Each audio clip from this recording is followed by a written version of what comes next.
Hello student, আজকের ভিডিওটা একটু অন্যরকম। আজকে হলো উচ্চারণ নিয়ে আমি আসলাম, ঠিক আছে?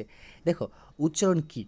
অনেক সময় আমরা এরকম কিছু বিদঘুটে ওয়ার্ড পেয়ে থাকি যেগুলা উচ্চারণ করি, ঠিক আছে, কিন্তু তার যে মিনিংটা কী হবে আমরা প্রায়ই জানি না। যেমন দেখো, প্রথমে আছে ক্ষিয়। এই যে ক্ষিয় আছে, ক্ষিয় যখন উচ্চারণ হয় তখন আমরা কিন্তু দেখবে ক আর খ একসাথে উচ্চারণ হয় বা খ উচ্চারণ হয়। তোমরা কি জানো এই ক্ষিয় হলো ক যুগ মূর্ধন্য সংযুক্ত হয়ে ক্ষিয় হয়েছে।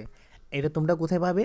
মোবাইলে বা কম্পিউটারের মধ্যে বাংলা কিবোর্ডে টাইপ করবে, ক হসন্ত দিবে, ক হসন্ত, তারপর মূর্ধন্য দিবে, দেখবে হয়ে যাবে ক্ষিয়, ঠিক আছে?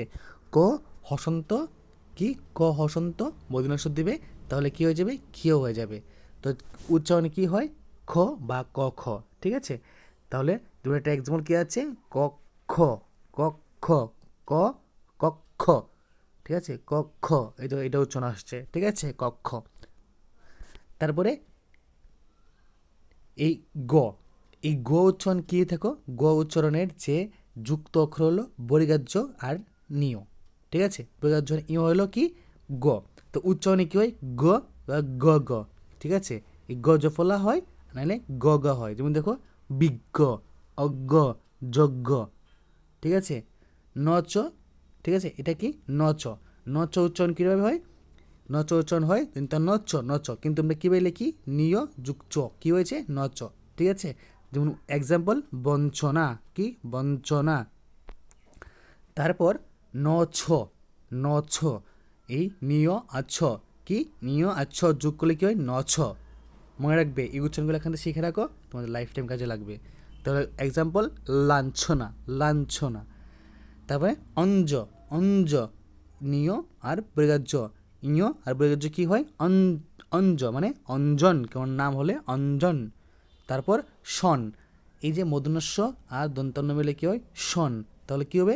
মূর্ধন্য আর যুগ মূর্ধন্য, সরি দন্তান্ন, তাহলে কী হলো? শন। উচ্চারণ কী হলো? শন। যখন তোমরা এটা দেখবে, এটা উচ্চারণ কী করবে? শন।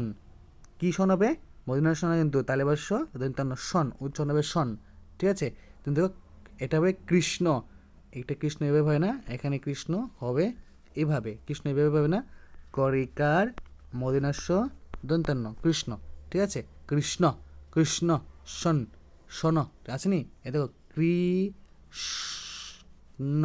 কৃষ্ণ, কৃষ্ণ, শন উচ্চারণ হচ্ছে বৈষ্ণব। দেখো এখানে সেম, বৈষ্ণব, বৈষ্ণব, ঠিক আছে? বৈষ্ণব, বৈ, তারপরে তালেবাস্য দন্তান্ন বৈষ্ণব, ঠিক আছে? বৈষ্ণব হয়েছে। তারপরে এটা হলো মহ, হ নিচে ম হলে উচ্চারণ হবে কি? মহ। কি হবে? মহ, কারণ এটা র আর ম উচ্চারণ, কি? র আর মর উচ্চারণ কি? মহ। যেমন ব্রহ্ম, ব্রহ্ম, ব্রহ্ম, ঠিক আছে? ব্রহ্ম, ব্রহ্ম, ঠিক আছে? তারপর এটা উচ্চারণ কি হবে? এটা উচ্চারণ হবে নহ। যখন আমরা দিই, এটা উচ্চারণ কী হবে? নহ, কারণ এটা কি? এটা হলো হ আর দন্তান্ন যুগ, তাহলে উচ্চারণ কী হবে? নহ। চিহ্ন, চিহ্ন, কি? চিহ্ন, চিহ্ন, চিহ্ন না, চিহ্ন, ঠিক আছে? তারপর এটা কি? হ আর মূর্ধন্য কী হবে উচ্চারণ? এটাও নহ, কিন্তু এটা উচ্চারণ কী হবে? মূর্ধন্য, ঠিক আছে? হ আর মূর্ধন্য কী হবে?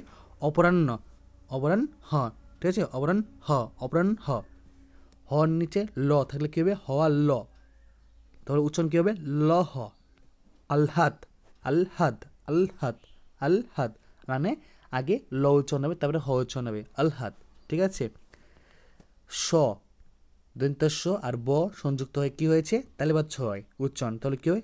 স্বাধীন, স্বাধীন। তালেবাচ্ছ নিচে ব উচ্চারণ হলে কী হবে? উচ্চারণ স বা শস, স বা শস। যেমন সাপদ, সাপদ, স আর ম, ঠিক আছে?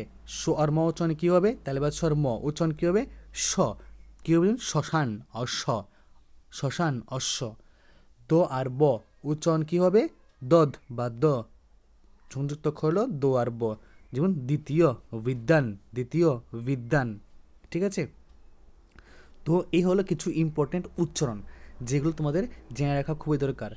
যদি আজকের ভিডিও তোমাদের কাছে ভালো লেগে থাকে, অবশ্যই ভিডিওটা সবার হাতে শেয়ার করবে। আর কীরকম হয়েছে নিশ্চয়ই আমাকে কমেন্ট বক্সে কমেন্ট করে জানাবে। যদি ভালো লাগে থাকে তাও জানাবে, আর যদি ঠিকঠাক না হয় তাও জানাবে, আর এখানে কিছু মডিফাই করা দরকার আছে কি না সেটাও জানাবে।